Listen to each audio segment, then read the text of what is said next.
Praise the Lord. தேவனுக்கு மகிமை உண்டாவதாக.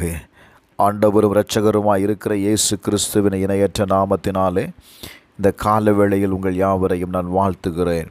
இந்த நாளுக்கான தேவனுடைய வார்த்தை சங்கீதம் 66:19.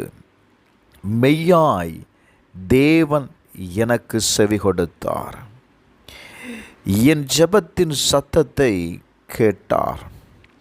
என கண்பானவர்களே, தாவீது சொல்லும் வார்த்தையை கவனியுங்கள்.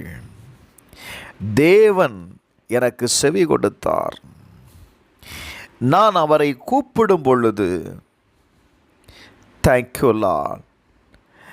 நான் எதையெல்லாம் அவரிடத்தில் நான் சொன்னேனோ அதையெல்லாம் அவர் கேட்டார். அநேக நேரத்தில் நாம் சொல்லுகிற வார்த்தை என்னை யாரும் கவனிக்கவில்லை, நாம் பேசுகிறதை யாரும் கேட்கிறதில்லை. நன்றாக கவனியுங்கள். நீங்கள் சொல்லுகிற ஒவ்வொரு வார்த்தையும் ஒருத்தர் கேட்கிறார். Thank you Lord. அவர் கேட்டு உனக்கு வேண்டிய பதிலை அவர் கொடுக்கிறார். அவன் சொல்லும் வார்த்தையை கவனிங்க.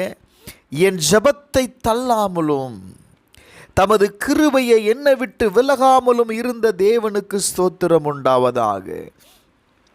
நான் அவரிடத்தில் பேசின காரியத்தை அவர் தள்ளலை. சில நேரத்தில் சில நபர்களிடம் நாம் பேசும்போது நம்முடைய வார்த்தையை அவங்க கவனிக்கிறதில்லை. நன்றாக கவனியுங்கள். ஆனால் நம் தேவன் அப்படிப்பட்டவர் அல்ல. நீங்கள் பேசும்போது அவர் கேட்கிறார். Praise the Lord. என கண்பானவர்களே, இந்த காலவேளையில் நீங்கள் தேவனிடத்தில் கேட்கிற ஒவ்வொரு காரியத்தையும் ஆண்டவர் கேட்கிறார். இதை நீங்கள் ஆழமாய் உங்கள் மனதில் வைத்து கொள்ள வேண்டும். அவன் சொல்லுகிறான், சங்கீதம் 6:9 வாசிக்கும்போது, கர்த்தர் என் விண்ணப்பத்தை கேட்டார், கர்த்தர் என் ஜெபத்தை ஏற்றுக்கொள்வார் அப்படின்னு அவன் நம்பினான். இந்த காலவேளையில் நான் சொல்கிற வார்த்தையை அவர் கேட்பார், நான் பேசுகிற காரியத்தை அவர் ஏற்றுக்கொள்வார். புலம்பல் 3:55 வாசிக்கும்போது, மகா ஆழமான கிடங்கிலிருந்து கர்த்தாவே உம்முடைய நாமத்தை பற்றி கூப்பிட்டேன். நீங்கள் எப்படிப்பட்ட சூழ்நிலை இருந்தாலும் சரி, உங்கள் பிரச்சனை ஆழமாக இருந்தாலும் சரி, நீ எவ்வளவு ஆபத்துகள் நிறைந்த இடத்தில் இருந்தாலும் அந்த இடத்துல இருந்து நீ தேவனை கூப்பிடும் பொழுது ஆண்டவர் உங்கள் சத்தத்தை கேட்கிறார். அவன் சொல்கிறான், சங்கீதம் 34:6, இந்த ஏழை கூப்பிட்டான், கர்த்தர் கேட்டு அவனை அவன் இடுக்கண்களுக்கெல்லாம் நீங்கள் ஆக்கி ரட்சித்தார். ஹல்லேலூயா. நீங்கள் எப்படிப்பட்ட சூழ்நிலையில் இருந்தாலும் இந்த கால வேளையில் கர்த்தரை நோக்கி கூப்பிடும் பொழுது உங்களுடைய வேதனைகளெல்லாம் நீக்கி உங்களை ரட்சிக்க கர்த்தர் போதுமானவராய் இருக்கிறார். ஏங்க, எபிரேயர் 5:7 வாசிக்கும்போது, அவர் மாமிசத்தில் இருந்த நாட்களில் தம்மை மரணத்திலிருந்து ரட்சிக்க வல்லமை உள்ளவரை நோக்கி பலத்த சத்தத்தோடும் கண்ணீரோடும் விண்ணப்பம் பண்ணி வேண்டுதல் செய்து நமக்கு உண்டான பயபக்தி நிமித்தம் கேட்கப்பட்டுன்னு எழுதப்பட்டிருக்கு. இயேசு இந்த உலகத்தில் வாழ்ந்த நாட்களில் யாரை நோக்கி கூப்பிட்டார்? யாருடைய உதவியை தேடினார்? Glory to God. தம்மை மரணத்திலிருந்து ரட்சிக்க வல்லமை உள்ளவரை நோக்கி அவர் ஜெபிக்கிறார்.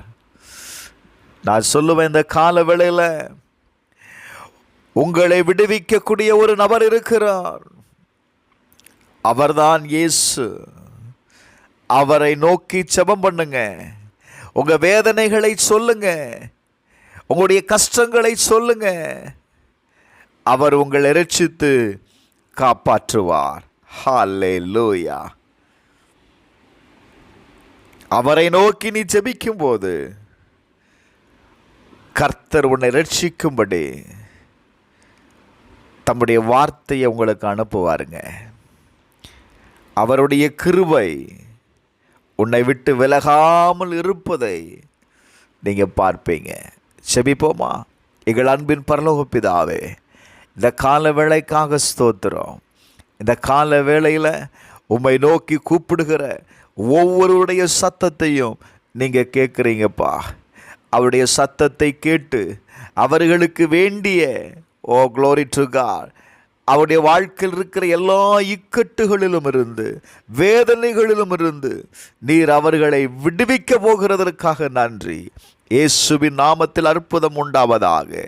இயேசுவின் நாமத்தில் ஜெபிக்கிறேன் நல்ல பிதாவே. ஆமென்.